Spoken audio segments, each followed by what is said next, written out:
Missing middle students in the country are faced with the challenge of not qualifying for NSFAS and not affording higher education. One of government's main priorities is to deal with this issue. It has introduced measures to support all the categories of students, including those currently not supported by the NSFAS bursary and funding policy. The chairperson of the Portfolio Committee on Higher Education expands on such interventions, the student funding model for higher education. The first category that is available is the bursary scheme for children of the poor and the working class, those whose parents earn 350,000 and below. So those ones is a bursary, is a full bursary. As long as they progress yearly, they'll get it until first qualification. And then this one, you can get it as a loan, or the loan you can get it post the first qualification as well. But it covers those between 350 and 700,000. Those interested should note that TVET and university students can apply to be funded for a loan.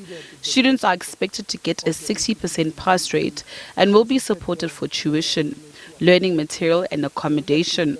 The model caters for undergraduate students as well as postgraduate studies. If we have 3.8 billion rands and it's normal undergraduate in a normal institution which costs, including accommodation, around 120,000 per annum, then we are looking at just over 20,000 or so students. But because it includes postgraduate students, the fees vary there. And therefore, that is why I said a minimum of 10,000. It might get to 20,000, but it won't, because we have only 17,000 people who applied for that loan in this financial year. That is the first part of the 3.8 billion.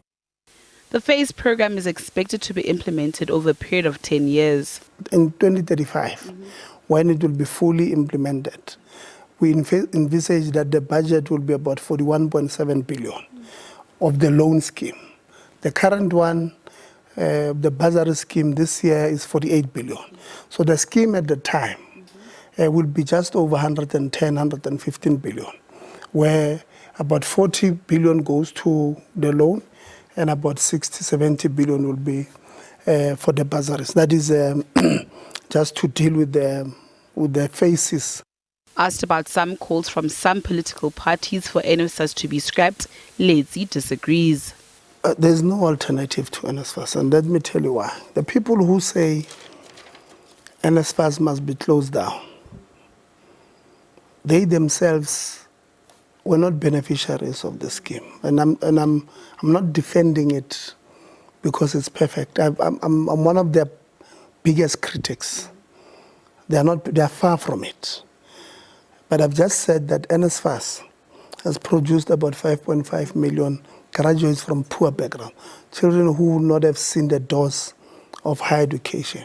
I don't agree with the views of anybody who says NSFAS must be done with, because what will be the alternate? Let me tell you.